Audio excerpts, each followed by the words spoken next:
There's a loneliness scale circulating on the internet, dividing people's solitude into 10 levels: going to a supermarket alone, eating at a fast food restaurant by yourself, visiting a cafe solo, watching a movie alone, eating hot pot alone, singing at KTV alone, staring at the sea alone, visiting an amusement park alone, moving house alone, undergoing surgery yourself.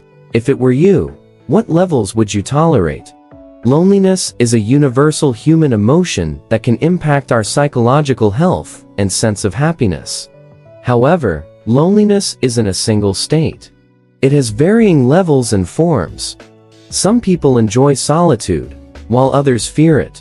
Some feel lonely in crowds, while others feel at ease. So, what constitutes loneliness? Why do people feel lonely? Is loneliness beneficial or harmful? And how can one walk out of loneliness?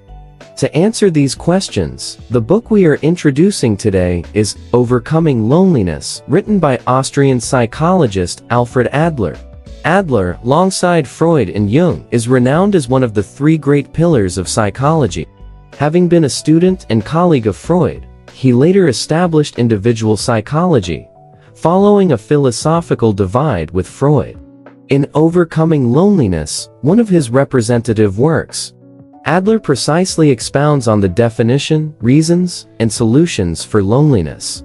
We will interpret the essence of this book in 3 sections. In the first part, we will understand how loneliness is defined in Adler's psychology.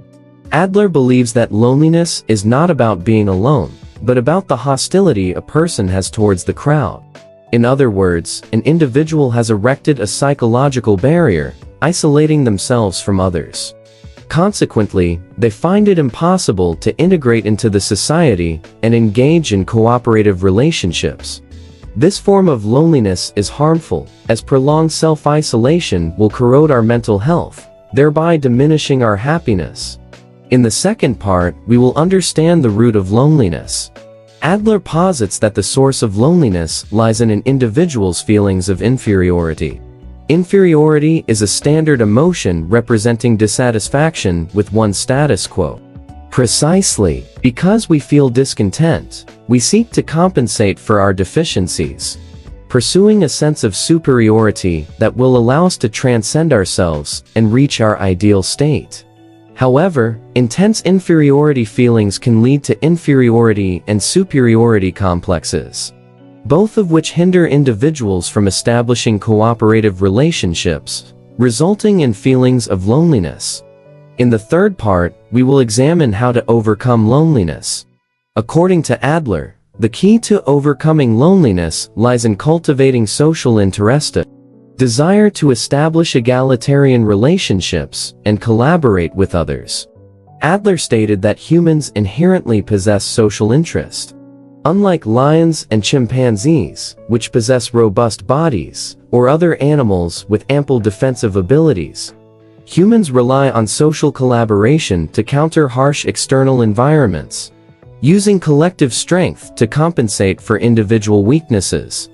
Therefore, individuals with an abundant sense of social interest know to pay attention to others and establish cooperative relationships, and can resolve difficulties in a manner that does not harm others' interests.